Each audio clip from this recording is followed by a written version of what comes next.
আমার বিয়ে হয়েছে 7 মাস। কয়েকদিন আগে আমার ওয়াইফ আমাকে জিজ্ঞেস করে, বিয়ের আগে প্রেম করছো? আমি না বললে ও বলে, বলো সমস্যা নাই, এক বয়সে পুলাপান প্রেম করেই, বলো সমস্যা নাই, তুমি কি কোনোদিন কারো প্রেমে পড়ো নাই? তখন আমি সরল মনে আমার স্কুল জীবনের থাকা প্রেমিকার নাম বলি। ওর নাম জান্নাত। কিভাবে প্রেমে পড়েছি, কয়দিন ছিল সব বলি, এবং এসএসসি এক্সামের পর ওর বিয়ে হয়ে যায়।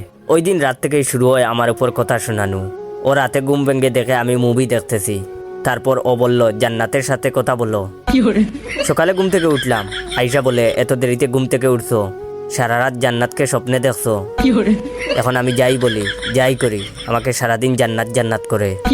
গতকাল আমাকে বাসায় আসার সময় চা পাতা আনতে বলেছে, আমি ভুলে গেছি।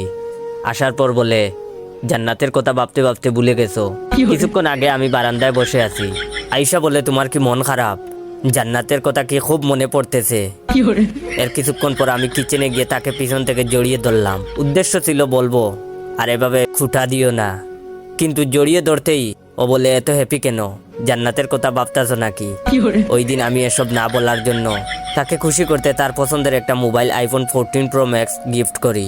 গিফট পেয়ে খুশি হয়েছে ঠিকই, কিন্তু বলেছে, কিসের খুশিতে গিফট করছো?